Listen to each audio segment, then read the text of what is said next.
So just recently, I made a video about this Gopherhawk and how this is a trap that catches moles. So the Gopherhawk, the actual trap itself, is a small little snare. And you can see this little yellow, like little band here that goes all the way around. Basically, when you have that inside the ground like that, the band is going to pop out just like so. And it tells you that the snare was actually activated. In this probe, you can pull it out just like that. You have the probe and this other wedge. So you got a pile of dirt right here.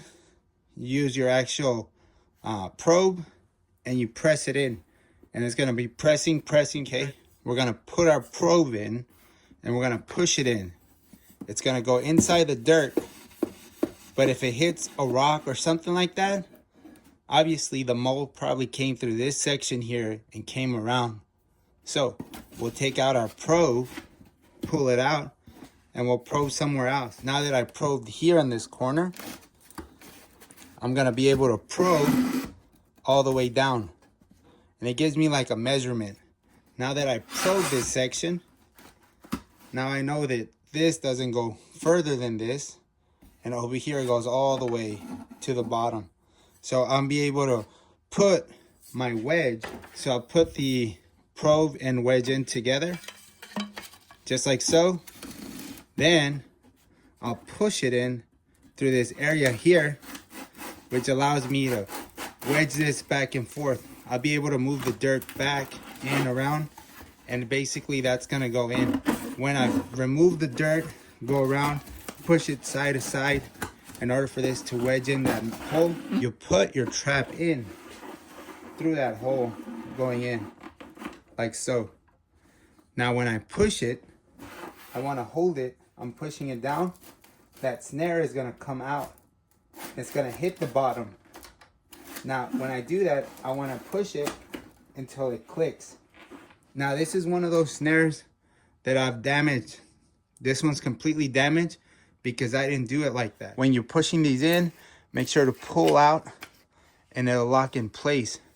It's really easy to damage these. As you can see right there, that's a little tad bit damage right there. And over time, from pushing back and forth. When these do get damaged, obviously you have to replace these guys. It's really easy to replace them. It's a couple screws, you remove it, and you'll be able to reuse this entire trap again. And this is a couple bucks. So, and also never install this like that open. So I like to put this against my chest here, and then I'll push on this until it releases, and then I'll ride it up. I do sometimes let it slam, but when you do let it slam, it does bend and twist these guys around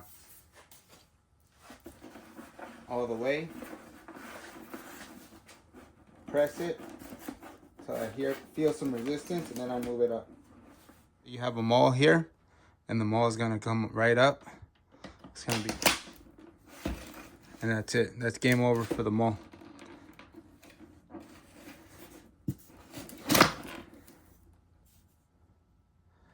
And that definitely bites. On this side, the same thing. This is definitely one of the traps that I have to like repair, just because you can see how it's all tangled up. I did damage this by pressing in there too much. This is pretty much damaged. This little black thing right there, as soon as I flick it or the mole goes through, moves that back and forth. That got in. It's still effective, but it's not wide enough to catch them all. I do highly recommend you guys to buy the probe. This thing is just awesome. It complements each other. This is how you would get your set. If you feel like you don't want this, like I initially bought this by itself. I thought this trap sucked, but I did get one together. I learned how to use the probe and the actual wedge. Once I wedged it in there and set the trap right, I was getting a lot more results by catching a lot more moles.